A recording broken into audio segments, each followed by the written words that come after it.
Hey guys, MGH here. Welcome back to another episode of my Roma career mode. I'm sorry for not uploading this recently. I've had some issues with some recordings, and also I didn't want to rush it out yesterday. I did have to pop out when I was expecting to make the video, so I do apologise. I'm going to get one up today, and hopefully another one. We'll see how it goes, although I've got to drop Ellen off at the airport. She's going to Sweden for a few days. I'm going to be all on my own. I feel very bad about that, but either way, we have a game against Atalanta in this episode, so you guys can look forward to that. Unfortunately for you guys, it is the third bit of gameplay in this video, so you're going to have to wait and see how that game goes against top of the league. I've got no idea why they're top of the league. Their team isn't exactly incredible, but I'm sure you're going to see a very interesting match that you'll enjoy. So basically for this first match, I wanted to make sure that some of my players weren't going to be exhausted for the next few games, including the one against Atalanta, obviously, because I need my full team for that match, because I want to go top of the table. Who doesn't, you know?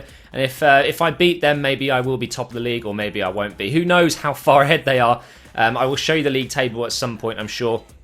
And we get into this game against Udinese here, and this match was a bit of an odd one because I felt like my team wasn't fully fit, even though they were. They felt very sloppy, and luckily for me, we get a goal in the first 18 minutes though. So I don't know why I celebrated like that, by the way. I've got no idea why.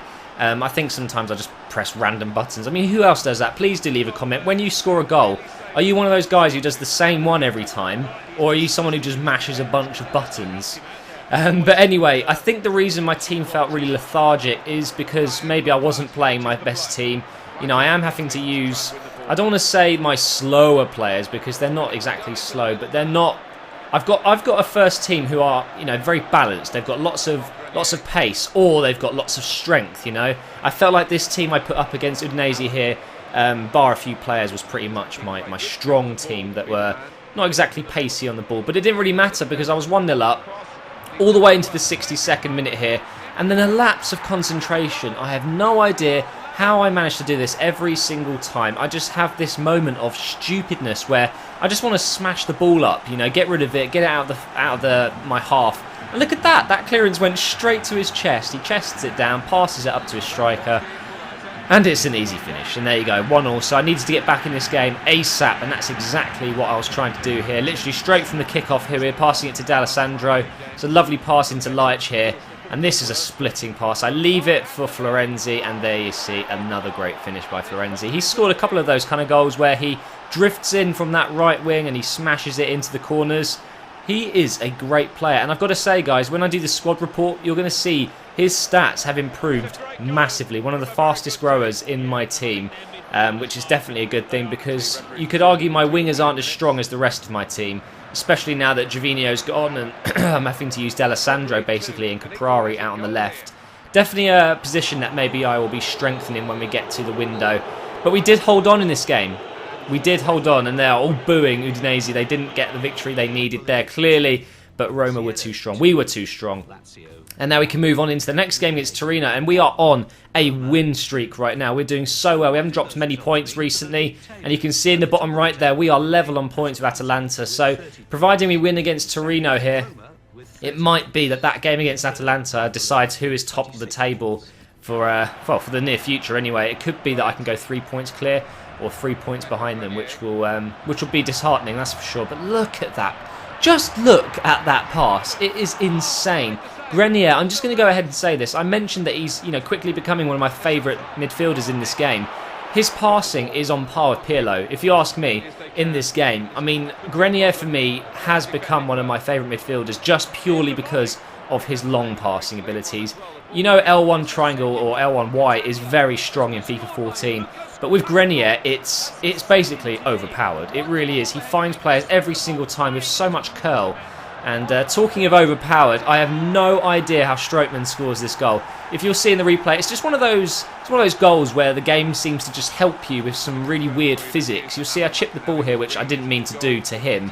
And the defender, I don't know, kind of just glitches out there, and I'm able to run through, chest it down and hit it first time. Bit of a weird goal there, but I'll take it nonetheless. And it meant in the second half we were 1-0 up, and I wanted to get that second goal so bad. We get Diego Costa on the ball. Obviously, he's very difficult to tackle. And I try a finesse shot from there to the right side, which is a bit of an odd decision by me. I don't normally do that. And it kind of worked out. It hit the bar, went out to Strootman, and he scored his double. and that is a great header as well. But Diego Costa made that goal. He's just a brute. When he gets sprinting, it's very difficult to take the ball off him. And again, that shot, that was just a weird one. I'm not sure why I went for it, but I think I'll definitely try that again. I wouldn't mind scoring a few like that. And then we're trying to hold on to the last minute here, guys. I don't want to concede. I want another clean sheet. And you'll see it's another 2-0 victory there. Diego Costa gets the final touch of the game. And that is 3 points. 3 home points. I should be winning my games at home. You guys know that. And my form away from home is actually looking pretty good. So now we go into the game again in Champions League against Zenit. As you can see, we're already very, in a good position there. We're 5 points above them. So this game really didn't matter in terms of the result. With 2 games remaining, I would always play the last game. So what I decided to do was test my youngsters, or test my reserve squad, I want to say. All of my substitute, my backup players, I put them all on here, including Jedvaj. I also put on Romagnoli here.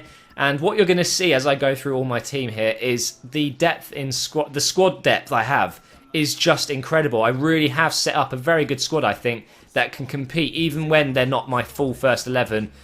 So we're going to sim this match against Zenit and see how they fare, really. I was going to play it, but then I realised I had the Atalanta game straight after, and I only had about 15 to 20 minutes, so I really thought, yeah, this game isn't as important, so we'll go ahead and sim this one and make it an experiment. Let's see how my players do here. And I was in a bit of a rush. It's very frustrating when I need to be out and I'm making a video, you know. I don't like to feel pressure when I'm making videos. But either way, we're going into this game and we concede straight away. Luis Neto there. 7 minutes in, we're going 1-0 down. Now, don't forget, Zenit are at home, so simming against home teams is always difficult. But Danny gets a goal there after 23 minutes. Romagnoli's already in the books, and they make it 3-0, Danny in 53rd minute. Teo grabs one back there in the 62nd minute. I thought maybe we'd fight back, but no, Zenit killed it off. Hulk there in the 69th minute, of course. Always concede in the 69th minute. And unfortunately, we lose the game 4-1, but we're still top of the group table in the Champions League. It does mean we will proceed if we win the next game in first position. We're guaranteed to go through already. I obviously want first position, though, to match up with someone who's not as strong. You want one of the weaker teams if you can. But now we move on into the big game, guys. This game is epic. It's against Atalanta. They are top of the league, and we are level on points. So this means if I win, I can go 3 points clear. But if I lose, I'm going to be behind them by 3 points, which I don't want. So let's see how this game goes on. They get a really good start to this game. Lots of chances to go through on goal there. But Cher, he is such a good defender, and he pulls off a great bit of defending there, I guess, or a great tackle or interception. But holding on was always going to be an issue because Atalanta, for some crazy reason, are like beast mode in this career. I mean, look at that. I mean, that is a fantastic goal. And I'll be honest, guys, my knowledge of Atalanta isn't very good, and I only know maybe like 2 or 3 players. I've got no idea why they're doing so well, but we really didn't get off to a good start, did we? It's a very nice finish. He did kind of like a weird touch to the left side of his body. It looks a little bit bullshit if you ask me. It's one of those weird things where FIFA EA know you're going to tackle, right? The code knows you're going to make a tackle, so it quickly moves it away from you.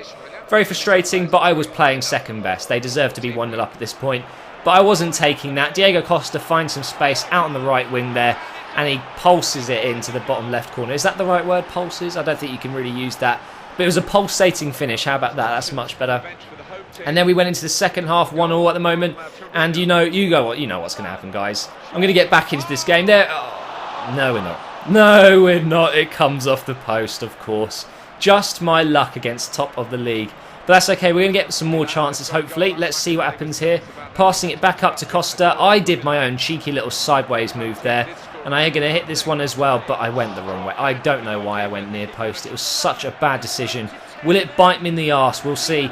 We're going into the last few minutes of the game here, and of course, it does mean AIDS is on its way, potentially. We get the ball here. I'm going to try and find a great pass in Diego Costa here. He kind of makes that run nice and early, but unfortunately, their defence picks it up, and then you know what's going to happen here, guys. Even though the referee's on my side there, holding one of his players, my defence is pretty poor there. Cher took forever to turn, and we concede in the 90th minute, and it's game over, guys. We are losing this game against top of the league, and that means we're still there at the top. But obviously, it would have been nice to be 3 points clear at the top of the table. That would have been awesome going into the next few games, but it wasn't meant to be, clearly. But anyway, guys, thank you so much for watching. I hope you've enjoyed it. If you have, please do leave a like rating. And I'll see you potentially for another episode tonight. If not, tomorrow with some Draxler career mode as well. Thanks for watching, guys.